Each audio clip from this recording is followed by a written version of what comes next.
Hello everyone, I am Monika Taneja. Welcome to let's talk let's learn. आज के video में हम बात करेंगे what is internal assessment.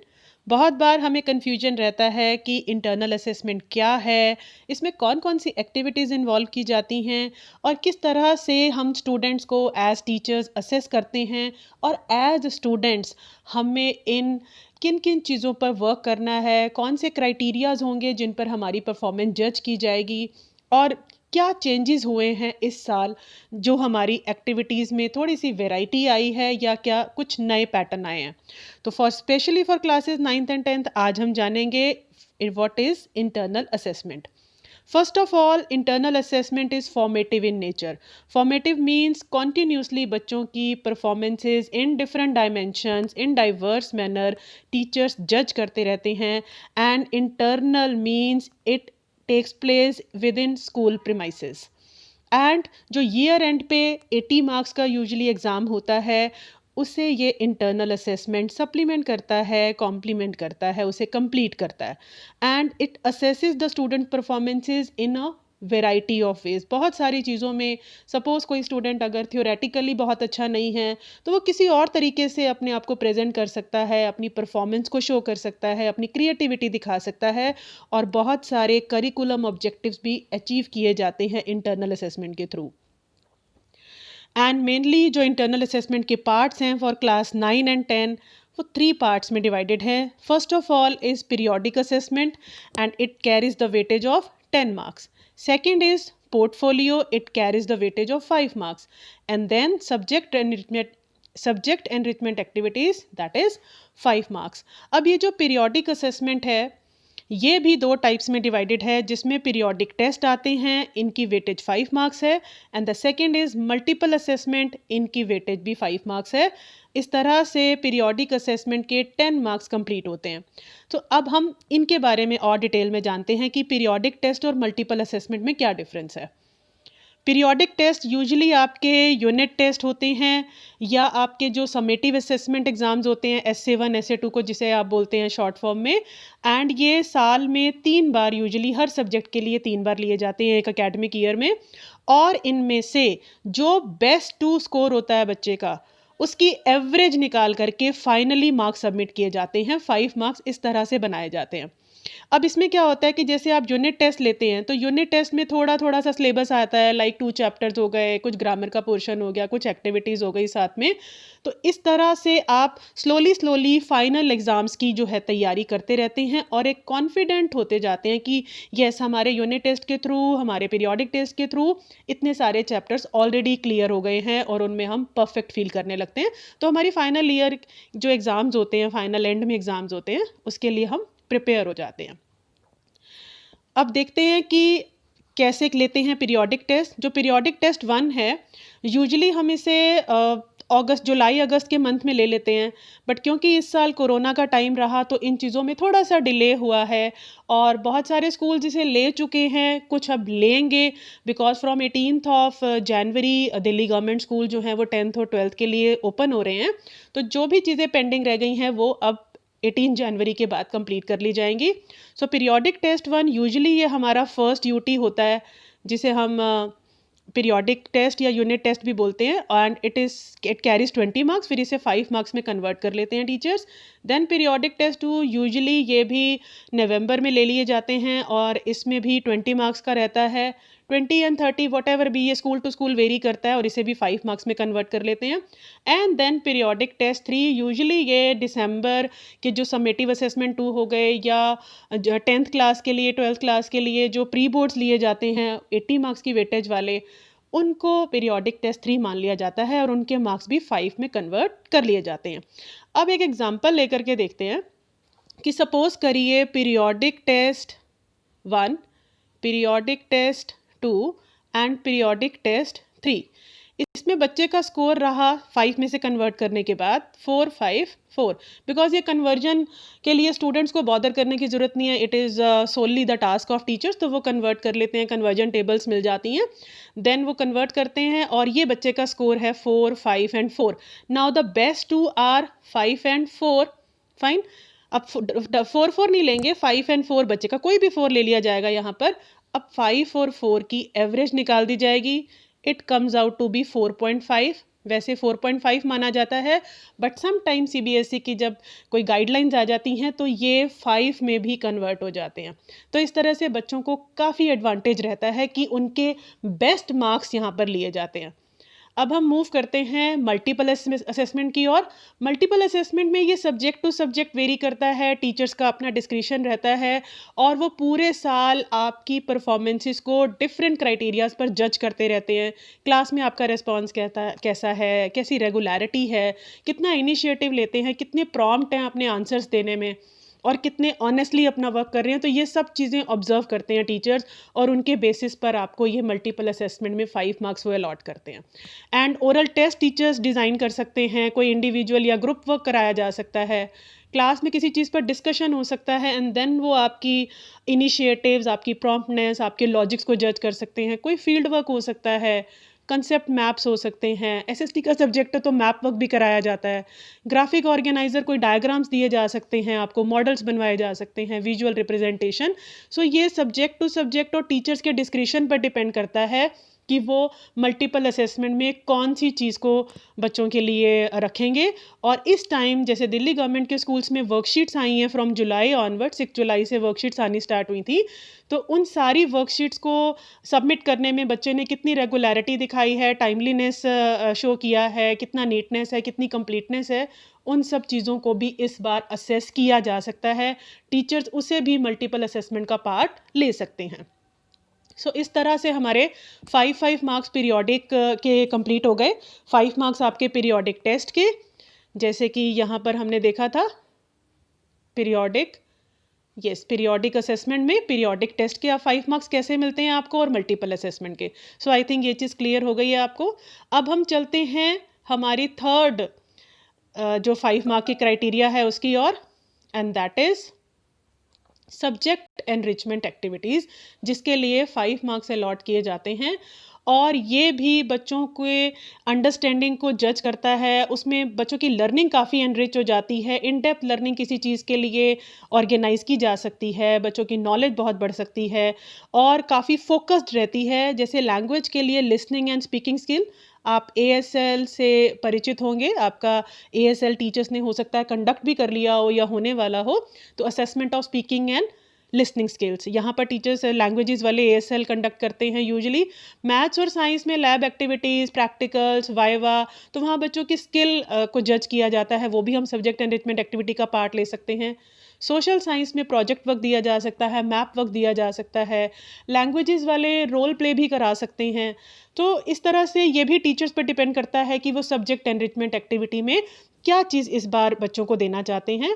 And this year the CBSE has stated, आप सब लोग इस चीज़ को ऑलमोस्ट कंप्लीट कर चुके होंगे कि जो आर्ट इंटीग्रेटेड प्रोजेक्ट आया था, हम उसे सिक्किम प्रोजेक्ट के नाम से जानते हैं, तो इसे इस बार सब्जेक्ट एनरिचमेंट एक्टिविटी के लिए लिया जाएगा फॉर इंटरनल असेसमेंट। तो सब्जेक्ट एनरिचमेंट एक्टिविटी में आपके उसी प्रोजेक्ट के मार्क्स लगेंगे specially for this year. Next है हमारा ये, अब हमारी फोर्थ एक्टिविटी हो गई एक तरह से, बिकॉज पीरियोडिक असेसमेंट में पीरियोडिक टेस्ट को हम फर्स्ट ले सकते हैं, देन मल्टीपल असेसमेंट, थर्ड वो सब्जेक्ट एनरिचमेंट एक्टिविटी जो इस साल सिक्किम का प्रोजेक्ट रहा, और पोर्टफोलियो। तो पोर्टफोलियो भी जो है ये बच्चों की लर्निंग को काफ़ी वाइडन करता है, डाइवर्सिफाइड डायमेंशंस में बच्चों की लर्निंग यहाँ पे जज की जाती है। तो बहुत सारे हमारे करिकुलम के ऑब्जेक्टिव्स, लर्निंग के ऑब्जेक्टिव्स, इन सब एक्टिविटीज़ के थ्रू हम अचीव करते हैं, बच्चों से करवाते हैं और बच्चों की परफॉर्मेंसेस को, ये सब चीज़ें बच्चों की परफॉर्मेंसेस का एविडेंस होती हैं जिन्हें जज किया जाता है। एक एग्जांपल लेंगे पोर्टफोलियो का, जैसे कि क्लास 9 के लिए, वेट अ मिनट, ये देखिए इस ईयर एक चैप्टर जो है आपका कोर्स 30% तक डिलीट किया गया है, और इस बार इंटरनल असेसमेंट में पोर्टफोलियो की असेसमेंट के लिए क्या डिसाइड किया गया है कि जो चैप्टर है our environment, yes this chapter, ये चैप्टर इस बार आपका इंटरनल असेसमेंट में पोर्टफोलियो का वर्क करेगा। ये यहाँ लिखा भी हुआ है कि इस चैप्टर का एक any one concept of this unit in their portfolios, तो इसे पोर्टफोलियो की तरह इस बार हम लोग ऑर्गेनाइज करेंगे। तो क्लास 9 के लिए आर एनवायरनमेंट, मैं यहाँ साइंस का एग्जांपल ले रही हूँ because I teach science up to secondary classes. Natural resources करके ये चैप्टर का नेम है। तो यहाँ बहुत सारे इसके टॉपिक्स हैं, आपके टीचर्स हो सकता है आपको गाइड कर भी चुके होंगे। तो इनमें से किसी भी टॉपिक की डिटेल आपने as project, as PPT, as कोई मॉडल बना लिया आपने, उस पर कोई ग्रुप डिस्कशन रख लिया, कोई ग्रुप वर्क कर लिया इनमें से किसी टॉपिक पे कि आपने किसी चीज़ की नॉलेज गैदर कर ली और उसका प्रेजेंटेशन दे दिया, किसी और बच्चे ने किसी और तरीके से दे दिया। तो इस तरह से 4-5 के ग्रुप में भी आप इसे कर सकते हैं। बट ये पोर्टफोलियो के जो 5 मार्क हैं वो इस बार इस वाले चैप्टर में से होंगे। And one thing more, portfolio में हम एक चीज़ और भी अपनी जब हम प्रेजेंट करते हैं तो हम वहाँ पर, चाहे आप वर्बली कर रहे हैं या आप रिटन फॉर्म में अपना सबमिशन दे रहे हैं, तो हमें यहाँ पर अपनी वीकनेसेस या जो हमारे फियर्स हैं, सपोज साइंस का पोर्टफोलियो बना रहे हैं तो साइंस को लेकर के आप कौन सी चीज़ों में अपने आप को वीक महसूस करते हैं या कौन सी चीज़ें आप डिसलाइक करते हैं, तो इन सब के बारे में भी आपका प्रेजेंटेशन रहता है। सेकेंडली, एक चीज़ और आप यहाँ पर प्रेजेंट करते हैं, दैट इज़ कि आपकी क्या अचीवमेंट्स रही। सपोज़ आपने कोई मॉडल बनाया, किसी साइंस फेयर में पार्टिसिपेट किया, कोई क्विज़ में आपका कोई मेडल है, अवार्ड है, तो आपकी अचीवमेंट्स क्या हैं, आपकी लाइक्स क्या हैं, या आपके टारगेट्स क्या हैं साइंस सब्जेक्ट को लेकर के। तो डिफरेंट सब्जेक्ट्स में इसी तरह से आप इन चीज़ों पर भी फोकस करते हुए एटलीस्ट फ्यू लाइन्स अपनी तरफ से उसमें ऐड करते हैं, and then the portfolio is completed. बाकी सब्जेक्ट रिलेटेड तो कोई टॉपिक जो आपको इस बार डेजिग्नेट किए गए हैं, जैसे चैप्टर 14 किया गया है क्लास 9 के लिए, एंड क्लास 10 के लिए यहाँ पर आपका मैनेजमेंट ऑफ नेचुरल रिसोर्सेज, ये लेसन 15 है। और इनमें से किसी टॉपिक पर आप डिटेल जो है वो इकट्ठी करेंगे और उसे सबमिट करेंगे। साथ ही साथ जो मैंने बातें बोली कि weaknesses, dislikes and specially your achievements and your likes and your strength उस सब्जेक्ट में क्या है, उसे आप ज़रूर मेंशन करेंगे, तभी पोर्टफोलियो कंप्लीट माने जाते हैं। So I think portfolio, subject enrichment activity, periodic test and multiple assessment अब आपको काफ़ी क्लियर हो गया होगा कि किस तरह से आपको इसमें मार्क्स अलॉट होते हैं। एंड आपकी जो परफॉर्मेंसेज हैं वो डिफरेंट क्राइटेरिया पे जज की जाती हैं कि आपने क्या टाइमली सबमिट किया, आप कितने क्रिएटिव रहे, कितना यूनिक वे में आपने प्रेजेंट किया है, चाहे आपने लाइंस कुछ टेक्स्ट के थ्रू की वर्बली बताया है या रिटन है या पीपीटी बनाई है या कोई रोल प्ले किया है, कोई फील्ड ट्रिप लिया है, वट एवर इट इज़, उसमें कितनी क्रिएटिविटी रही आपकी, कितने आप प्रिसाइज रहे, मतलब कि आप अप टू द कंटेक्स्ट रहे कि जो बात आपसे पूछी जा रही है वो रेलेवेंट है, नीटनेस एंड कितने प्रॉम्प्ट हैं। अगर सपोज़ कोई एक्टिविटी है जैसे क्विज़ है या ग्रुप डिस्कशन है, तो उसमें आप कितनी जल्दी लॉजिकल आंसर दे पा रहे हैं, और आपका प्रेजेंटेशन, और इन चीज़ों पर हम टीचर्स आप लोगों की परफॉर्मेंसेस को जज करते हैं। सो इनका ध्यान रखिए। And this year, the Delhi government has decided to open the schools for the students of class 10 and 12 from 18th of January. From 18th of January till March and the April start, यही सारे periodic test, multiple assessment, subject and enrichment activities, portfolios, इन सब के completion और submission के लिए ही 10th और 12th को स्पेशली इनके लिए स्कूल्स ओपन किए गए हैं, जबकि अभी पेंडेमिक का टाइम ओवर नहीं हुआ है। बट हम इन सब चीज़ों के लिए टीचर्स और स्टूडेंट्स को फेस टू फेस इंटरेक्शन की ज़रूरत है। बहुत सारे प्रैक्टिकल्स जो हैं वो बच्चों को डेमॉन्स्ट्रेट करने या उन्हें करने हैं, ऑन हैंड्स प्रैक्टिस चाहिए, एंड ये सब चीज़ें बच्चे सबमिट करेंगे, देन ओनली उनका इंटरनल असेसमेंट का जो वर्क है वो टीचर्स कंपाइल कर पाएंगे। सो ये सारा जो अभी हमारे पास एग्ज़ाम से पहले का टाइम है वो फाइनली तो रिवीजन में जाएगा, बट उससे पहले हम ये इंटरनल असेसमेंट को कंप्लीट करेंगे। एंड इंटरनल असेसमेंट आपकी किस तरह से हेल्प करता है और हमें उसे क्यों सीरियसली लेना है, क्योंकि हमारी बहुत सारी डायमेंशंस में लर्निंग हो जाती है, खाली थ्योरेटिकली नहीं। जो हमारे एग्ज़ाम्स हैं वो भी हमारी नॉलेज, अंडरस्टैंडिंग, एनालिसिस को जज करते हैं, बट ये चीज़ें हमारी स्किल को, हमारी एप्लीकेशन को जज करती हैं। और बहुत सारी डायमेंशंस में क्योंकि ये एक्टिविटीज़ ऑर्गेनाइज की जाती हैं, प्लान की जाती हैं, तो लर्निंग हो जाती है, बहुत सारी डायमेंशंस में हम लर्न कर पाते हैं।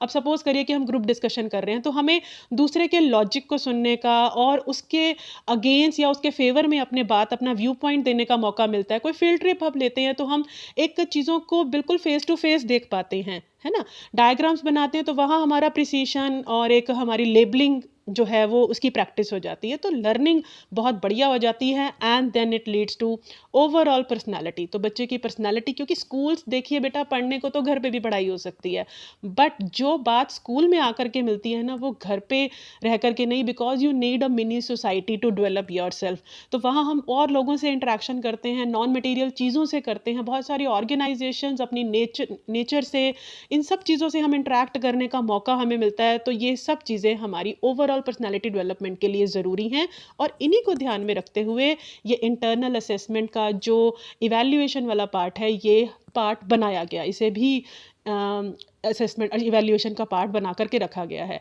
एंड मोर ओवर प्रैक्टिकली ये हमारे स्कोर को बहुत सिग्निफिकेंटली एनहांस कर देता है। अब आप सोचेंगे ऐसे कितना फ़र्क पड़ जाएगा, तो let's see, I give you one example. Suppose किसी को 72 मार्क्स मिले हैं आउट ऑफ 80, उसका जो फाइनल ईयर का एग्ज़ाम है या बोर्ड एग्ज़ाम है। अब उसकी परसेंटेज कितनी बनी, 90।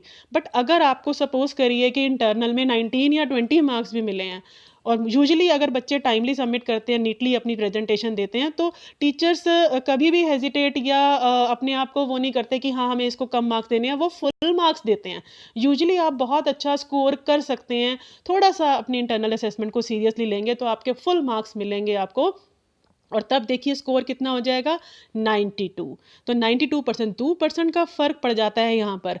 हम तो 0.11 के लिए भी कुछ बच्चों को इतनी मेहनत करनी पड़ती है, और वो सीरियसली लेते हैं कि हमारे ज़रा से भी नंबर कहीं पे लूज़ ना हो। और चाहे आप किसी भी टाइप के स्टूडेंट हैं, चाहे आप एवरेज हैं, चाहे आप मेरिटोरियस हैं, तो ये सिग्निफिकेंटली आपके स्कोर को इम्प्रूव करता है। So that's why take internal assessment seriously and score your best. अपने स्कोर को और अच्छा इम्प्रूव करिए। And in the end, thank you for watching, and you can DM me on Insta for your doubts, queries and suggestion. मैं आपके साथ वहाँ हमेशा अवेलेबल रहूँगी। आपको किसी भी तरह का, एंड सब्जेक्ट वाइज अगर आप चाहें तो साइंस के डाउट्स आप मुझसे पूछ सकते हैं। इन जनरल आप मुझसे किसी भी तरह की क्वेरी कर सकते हैं जो भी आपकी लर्निंग या स्टडीज से रिलेटेड है। सो मिलते हैं नेक्स्ट वीडियो में, नेक्स्ट इन्फॉर्मेशन, कुछ और इम्पॉर्टेंट यूजफुल चीज़ों के साथ। Till then, bye bye, good luck.